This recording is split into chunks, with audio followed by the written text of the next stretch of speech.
Hey everybody, Fallout here. Before we get started, I'd like to ask that if you haven't already, to please subscribe to my channel if you enjoy this video or any of the other content I make. It really does help me out, and I truly do appreciate it. If you already have subscribed to my channel, then thank you very much, but also would you do me an extra favor by clicking on the little bell down by where it says subscribe to ensure that you're actually notified of when I put out new content. YouTube is weird. Anyway, thank you. And let's get into it.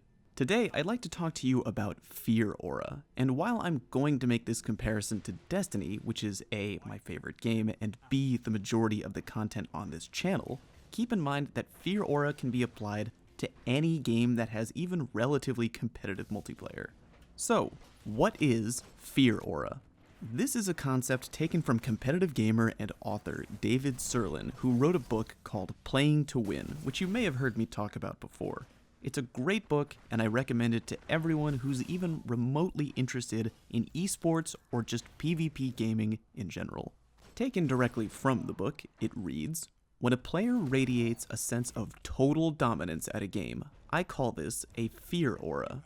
The most unlikely of players can strike fear into the hearts of other gamers when they discover that he is, in fact, Fat Dan 09, or whatever name is known to dominate tournaments.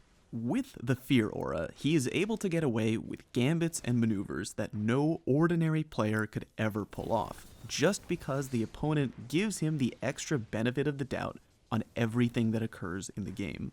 Alright, well, what does all that mean?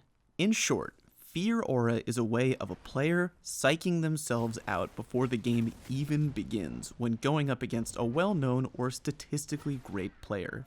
In Destiny, this is something that I see happen all the time in Trials of Osiris.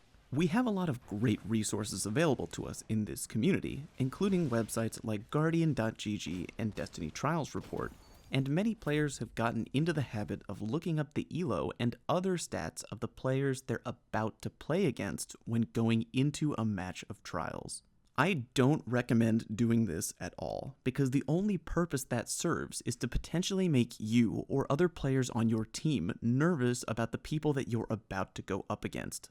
For example, if you look up the other team's stats before the game kicks off and find out that one player has a sky-high elo and a damn good track record of going flawless, you have now just subjected yourself and your teammates to Fear Aura.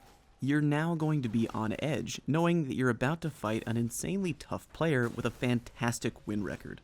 Everything that player does in-game, you're going to be subconsciously thinking twice about. Did they just run away from a gunfight and it looks like they're weak or in a bad position? Maybe in any other game you would have pushed the advantage, but this time you don't, because you remember they're a fantastic player. What if this is all part of his plan, trying to bait you into thinking that he's weak? That's just one example, but you're essentially giving that player an extra edge over you that he wouldn't have even had if you hadn't looked up their stats before the game.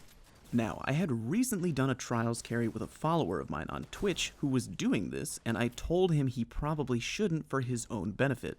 His counterpoint, which I've heard before, is that he does it as a way to identify if any one player on the other team is stronger than their teammates so that he could potentially choice target that player. Sort of like in the 90s NBA when teams would double or triple team Michael Jordan as a way of shutting him down on the court. But the thing about playing Trials, or any other Destiny PvP mode really, is that it's difficult to specifically choice target one player on the other team. If you find yourself in a one-on-one engagement with any player, you're not just going to say to yourself, "Oh, well, this isn't the really awesome guy, so I'm not going to bother with him." No, you're going to just engage them and try to kill them like you normally would with anybody else. In my opinion, looking up player stats to warn your teammates about a potentially dominant opponent only serves to hit your own team with Fear Aura. You should inspect the other team to know what gear they're carrying and what subclasses they're running, but that's really it. Knowing anything beyond that is only going to subconsciously psych you or your teammates out. Now, there might be a time when you inspect the other team's gear and you may notice that, oh hey, I just matched up against a really well-known PvP community member. Dr. Lupo, Ramblin', Sir D, Lumi, True Vanguard Fallout plays whoever, and then the Fear Aura might hit you. In this example, getting the fear aura here is less avoidable because it's not like you went out of your way to find out the player's stats, and sooner or later, if you're paying attention to the names in your kill feed, you'll notice you're playing against someone with some kind of notoriety in the PvP scene, and that's okay. You still just have to be aware of the idea of fear aura so that if you ever do find yourself in some kind of situation like this, you're at least aware of how it might be affecting you mentally. It's important to remember that whoever you're playing against, no one has a perfect win record, no matter how good they are. Every player can be beaten. The only thing you should be thinking of in-game is what the smart play is and getting it done. Stick to your strategy and don't get in your own head. Easier said than done? Sure, but you aren't doing yourself any favors by thinking about the numbers of the person on the other team when you should be thinking about playing to win.